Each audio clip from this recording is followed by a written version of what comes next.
I'm just a rock chick. I would describe my music and my sound as Avril Lavigne. It's the best damn thing. Welcome back to another episode of the Best Damn Avril Lavigne podcast, a facts and trivia-based podcast about Canadian pop singer Avril Lavigne. I'm your host, Andrea DiFrancesco.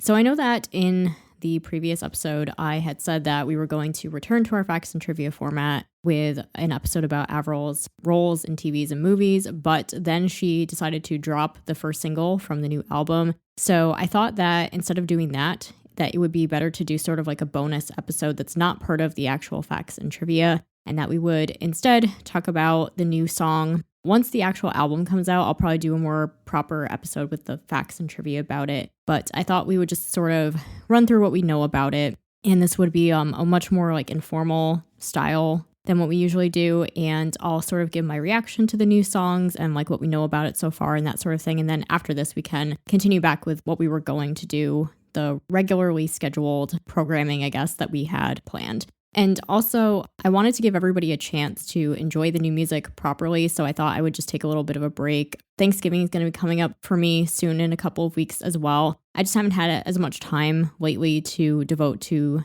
doing the episodes, and so I thought this would be the perfect time just to sort of do like the bonus episode. We talk about Bite Me, the new song, and the new music video and all of the stuff that's happened, and just give everybody a chance to really enjoy the music. I didn't think that people would really be interested in kind of going back. You know, we're talking about her TV and film roles and stuff like that. I just thought that wasn't what people would be interested in right now, and so I thought this would be the better direction to go in for right now. And I'll try to get the next episode up as soon as I can. It might be a couple of weeks out. I don't know yet. And just kind of playing it by ear to see kind of how things progress with Avril. Like it seems like once she signed her new record deal that things started rolling out very, very quickly. So it's kind of up in the air right now what's going to happen next and what we can expect a new single and all of that. So I kind of will just play it by ear, I guess. But I definitely always want to be timely with these episodes too. And like, you know, if people are more focused on the new music and stuff, I want to do episodes more about that because that's what people really care about and give people a chance to properly enjoy it and everything without having to worry about, you know, podcast episodes and stuff. I don't think that's really what people are paying attention to. So that's what we'll be covering in today's episode. And then, you know, eventually in a couple of weeks, I'll probably come back with the episode about her, you know, TV and film roles and stuff like that.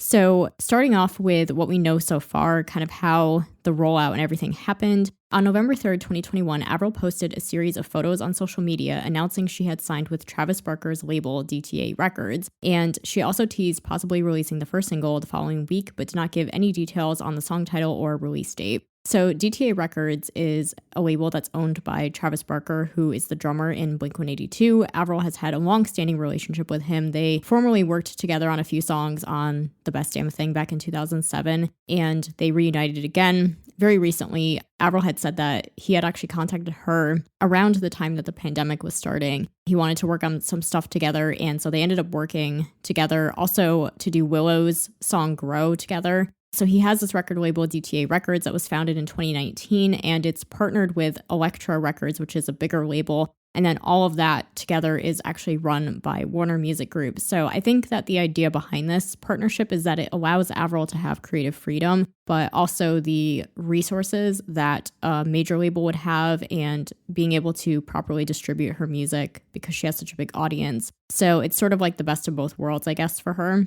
So then the following day on November 4th, she announced she would be performing the first single with Travis Barker live on The Late Late Show with James Corden on November 10th. And fans speculated that the lead single would be Bite Me featuring Marshmello since it was written on the shirt Avril wore in the promotional photo for the performance. The promotional photo suggested the performance was pre-taped and that it was possibly the project Avril had been referring to on October 24th when she had posted on Instagram stories that she was sort of like standing in front of a makeup table with like "Let's Go" written, and it wasn't clear what she was doing. So it's possible that that could be when the performance was taped, but we don't know. Then on November 5th, 2021, Avril announced the lead single would be indeed Bite Me, released on November 10th with a radio release to the alternative format planned for November 16th. Her website was also updated to reflect the new single with a new blue theme, as well as a photo of the single cover and a new font. And the same day, she posted Instagram stories from the studio with John Feldman and Mod Sun recording an acoustic version of Bite Me. And right now, at the time of this recording, we don't know yet when that will be released, if it'll be released as a single on its own, or it might be a deluxe track on the album or something like that. And then the following day on November 6th, 2021, Avril uploaded a new TikTok video featuring a 15-second clip of the song. It gained over 1 million views within its first hour and nearly 7 million views in its first day. She appeared to be on set filming either the music video or the James Corden appearance, as she was wearing the same t-shirt and yellow plaid skirt from the promotional photo for the announcement. So at the time we didn't know, but now that the music video has been out, we know that the TikTok video was from the set of the James Corden appearance. On November 10th, 2021, Avril released the lead single Bite Me featuring Travis Barker on drums. Both an explicit and a clean version were released with the word fuck changed to mess. It is Avril's shortest single to date, running at only 2 minutes and 40 seconds, and she also released a t-shirt and a hoodie with the words Bite Me on her website. The same day, she appeared in a pre-recorded interview with Kevin Kenny where they discussed her musical beginnings, her 20-year career, and the new album. In the interview, Avril confirmed that the tracks Love Sucks, Kiss Me Like the World Is Ending, and Dare to Love Me would be on the album. She also revealed that Dare to Love Me was the only ballad and that it was self-written. She said that she initially did not want to put it on the album, but Mod Sun and John Feldman encouraged her to. She confirmed Love Sucks was one of the earliest songs written for the album and that they had written about 30 songs total, enough for 2 albums. She described Kiss Me Like the World Is Ending as a song inspired by hanging out in Malibu with Mod Sun. She also confirmed in the interview that she did not have a label or management when she started recording the album. And she also confirmed that the music video was directed by Hannah Lux Davis and that they had wanted to work together for a long time. She revealed that Travis Barker was also in the video and that she kept falling on set due to the high-heeled boots she was wearing. She also confirmed that a second single would be released in January and the full album at the top of the new year, but she didn't specify exactly what that means, whether it's like January, February, March, something like that. She confirmed Machine Gun Kelly as a collaboration on the new album and that their song was a proper duet. She also confirmed other collaborations would be on the album but did not reveal names. Now, that brings me back to the Marshmello thing. So a while back when Avril was working in the studio with Mod Sun and Feldman, we had seen a chalkboard with a bunch of prospective song titles written on it, which Avril has since confirmed a lot of those song titles are going to be on the album. And we had seen that there was going to be a collaboration with Marshmello, and I think that it was sort of speculated that that was going to be Bite Me, was going to be their collaboration together. And so a lot of people thought that maybe there's a remix with him coming. And she had like tagged Marshmello in her posts about Bite Me, but then she untagged him, and then Marshmello himself did post about it. So it's very unclear if there's like multiple versions, but then he's also like a co-writer, I think, technically on Bite Me. So it's very confusing what his involvement actually is. I don't know if there could be a remix possibly coming at some point. I think a lot of people speculated that the first release of Bite Me was going to be with Marshmello, and that ended up not happening. So we don't know yet what capacity he's involved in or if there will be an eventual remix with him. On November 11th, 2021, Avril teased the music video release and posted behind-the-scenes pictures. Though she had said the video would be released the same day as the single, the video was actually released on November 12th. The music video for Bite Me was released on November 12th, 2021 and directed by Hannah Lux Davis. It featured Travis Barker on drums with Avril and her friends breaking into her ex-boyfriend's house. Avril played electric guitar in the video, which had song titles written on it, and she also sported red hair streaks. Avril explained in a series of Instagram stories for MTV that the guitar was initially supposed to be red, but it didn't arrive in time, so they used a white guitar instead. And at the last minute, Avril decided to take a Sharpie and write song titles on it because she thought the plain white guitar would be too boring. And there's also product placement for a Jeep Wrangler. So according to the production credits that were posted by Hannah Lux Davis on Instagram, Avril's wardrobe was handled by Conrad, which included a custom-made jacket by Shot NYC, and the ex-boyfriend is played by Justin Cohn. The music video also drew comparisons to many of Avril's past videos, such as Complicated, What the Hell, Girlfriend, He Wasn't, and Hot. So that's kind of all the news that has happened since we did our last episode, and like after her performance at the House of Horrors for Halloween. Everything that's happened so far basically in November. She announced that she had signed a record deal with Travis Barker's label DTA Records, and then pretty soon after that, the album, or not the album rollout, but the single rollout happened very, very quickly. She released the first single off the 7th album, Bite Me, the following week basically, and she also did a live performance on The Late Late Show with James Corden, and then a couple of days later, they put out the music video. So that's at the time of this recording, that's where we're at right now, and then of course she also did that interview with Kevin Kenny. I think it was for something called Odyssey, and they just talked a lot about her career and musical beginnings and the new album and stuff like that. And in that interview, she confirmed that we should be getting the second single in January and then the album sometime early next year. She'll be going on tour in Europe in March. And then she also said that she would be going on tour in Canada and then the US in the summer. As far as like my reactions to everything, starting with the record label news. It was definitely not what I was expecting. I think that we all knew that there was something definitely holding up the release of the album because she had kept giving different time frames. Like first she said spring and then summer and songs all year, but then like nothing ever materialized from that. So I think we all knew like she had said something about like she had sent a DM to a fan account saying that like I'm ready on my end, but I'm sorting out my team kind of thing. So I think we all knew that there was something going on with the label. And of course now we know that when she actually started making this record that there was no label, there was no management. So she kind of had to like start from scratch. And I don't think it's the direction that any of us expected that she would go in. I honestly thought that she was actually going to be starting her own label, which I would have been really happy about. But I think this is a good direction for her too, because she and Travis have known each other for a very long time. They're obviously both, you know, very like iconic in the pop punk scene. And the fact that it's a label owned by Travis, so he understands artistic freedom. Like I had read him in an interview, he said something about like how artistic freedom is very important to him. And Avril had said that like, you know, he understood her vision, which I think is very important because anybody who's been a fan for at least the last decade has known the trials and tribulations that she's gone through with some of her past labels where they've like kind of forced her to change her vision, which she also alluded to in this interview that she did. I highly recommend checking it out if you haven't seen it already. It's fantastic. I think it's one of the best interviews that she's ever done, especially in a really long time. And she did go a little bit in depth about how some of these other labels wanted her to like abandon the pop rock sound that she's known for, like less guitars, less drums. And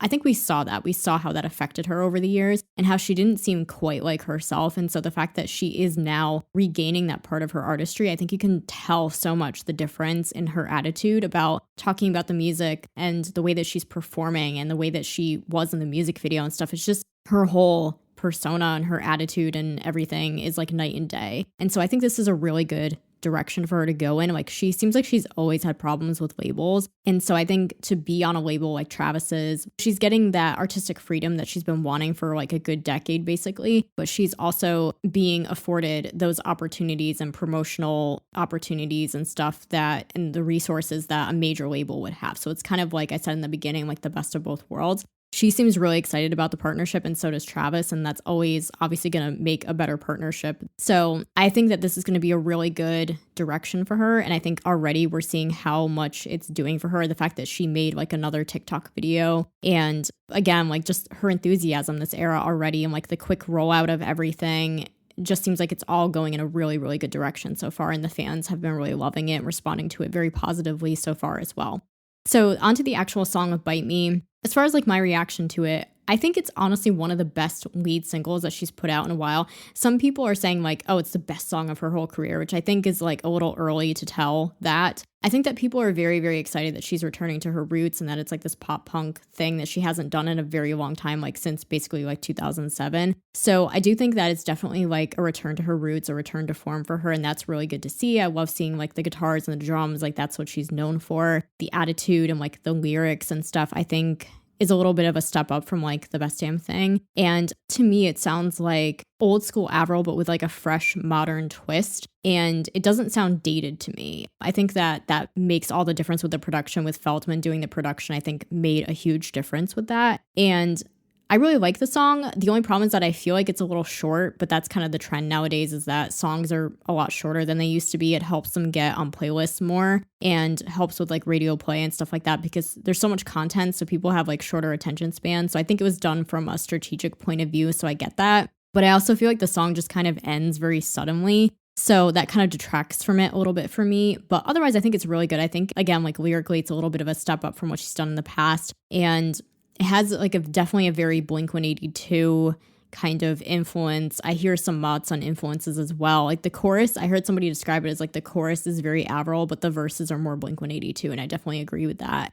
I think I would rank it like third as my favorite, like out of the lead singles. Like for me, it's nothing's ever going to be like Complicated and Girlfriend. Like those songs are forever going to be iconic. But I think this is definitely stronger than like a What the Hell or Here's to Never Growing Up. Like I'm really glad it wasn't like another one of those, which I think is what a lot of the fans were hoping for. So overall, the fan reaction has been really, really positive about it, which is good to see. I don't think we've had a single like that. Probably, I mean, I think Head Above Water, I think people responded relatively positively to that one as well. But I think in terms of like an upbeat pop rock song, we haven't all collectively really loved a single from her since probably maybe Girlfriend, if even that. And then the music video and the live performance. So the live performance on James Corden, I think you could tell that they had kind of edited the audio a little bit because it sounded very, very identical to the studio record. At first, I almost thought she was lip syncing, but you could tell she wasn't, but it was definitely quite edited afterwards, which is fine. You know, maybe for the first performance, they wanted it to sound like as clean and perfect as possible. I think that the more important thing is that she looked very enthusiastic about what she was doing. It was good to see like energy from her, which I think sometimes her performances in the last couple of eras, she's kind of been lacking some energy a little bit. So it was good to see that from her. As far as the music video, so the music video just came out very recently. From the time that I'm recording this, it only came out a couple of days ago. And I have mixed feelings about the music video, which I think is very common. I think the music video got kind of like mixed reactions from fans. Some people really, really love it, which is nice. And then there's some people that are a little bit like confused by it. I think for me, I think it's good quality. Like, I think I'm really excited that she worked with Hannah Lux Davis because Hannah has done some really incredible videos, especially for like Ariana Grande are the ones that I've mainly seen, and she does great work. So I'm really happy that they did work together, especially because they both seem to be fans of each other and they had been wanting to work together for a while. So it's great that they did. And I think it's great that Avril has worked with another female director because she doesn't do that terribly often. I think that in terms of the quality and like the production value, it's a step up from like the Head Above Water videos and some of her past ones. I think that the production value is just better. I like that there's a little bit of a story, and I like that they had this kind of vintage 90s, like early 2000s effect, like this kind of production quality that was very common in like pop punk videos from like the 90s and early 2000s. I think that was nice, like a nice touch to kind of show like she is returning to her roots and it's pop punk and all that kind of thing. But I think I was a little bit confused by like the guys in tutus. There's some theories and speculations about what that could mean. Some people think that it's a metaphor, like in Avril's mind, that the guys are actually representing like her and her anger, but they're wearing the tutus because they're representing her. So there's different theories about what that part of it can mean. For me, that was like a little bit, I don't know, distracting. The other thing I didn't really like about the video is that it was a little too fast paced to really keep up with like what was happening. Sometimes it was like, I felt like I like missed something because it went by so fast. So I don't know, I kind of had mixed feelings about the video. Some people think that it's like the best video she's ever done, which for me, again,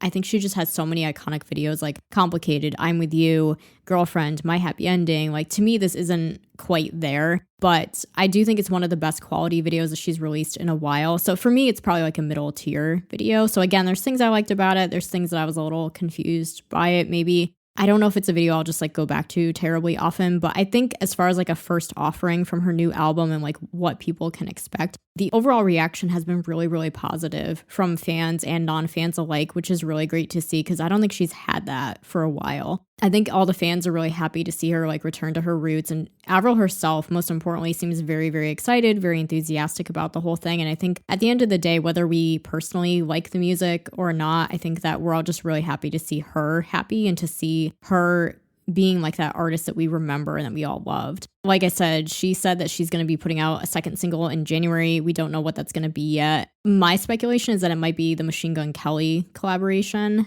And as far as when we can expect the album, she just said top of the year. I'm thinking it could be January, February, possibly March, but probably sometime before the European tour starts, I would think. Until then, we don't really know what else we can expect right now, but I'm just loving that she is like being more active again on social media and she's like teasing stuff. We already got like the single, live performance, music video like within a week. So things are happening really, really fast, which is good to see. And that she's like being active again. And that most importantly, that she's just very enthusiastic again, like the artist that we all remember and that we know and love. So that's been great to see. So I think for now, that basically wraps up this episode. Again, it was really more just like a rundown of what's been happening with Avril since our last episode and how she kind of just dropped a single from out of nowhere. And I'm like, we obviously have to talk about it. So I would love to know your thoughts about the new music and the video and all of that. I did a couple of polls on my Instagram story at Best Damn Avril Pod. It's just been really interesting to see what other people think, and also on Avril Band-Aids, like reading what people think over there as well. It's just really great to finally have some new music and something new to talk about and just to kind of all enjoy this ride together. Like, we've been waiting so long. We've waited all year for new music from Avril, and it just seemed like the wait was never going to end. So I'm so happy that we finally have something new to talk about, and that everybody just really overall, the reaction is so positive, and it's really great to see the fans finally get something of quality that we've all been waiting for, that we like just really deserve this moment. So it's just been really great to see the reactions so far. So that wraps up this edition of the Best Damn Avril Lavigne podcast. Be sure to subscribe on your favorite podcast platform so you never miss an episode. And as I said in the beginning, the next time that we come back, we will now return to our facts and trivia format where we talk about Avril's TV and film roles. So until then, I hope that you are enjoying the new single and that you are buying it, streaming it, watching the music video, doing all the things, enjoying it. And I will see you again next time on the Best Damn Avril Lavigne podcast. The Best Damn Avril Lavigne podcast is hosted, produced, and edited by Andrea DiFrancesco. Theme music is HD and Lights by J. Powell Flicks. Follow the latest podcast news on Instagram at bestdamnavrilpod or email bestdamnavrilpod@yahoo.com.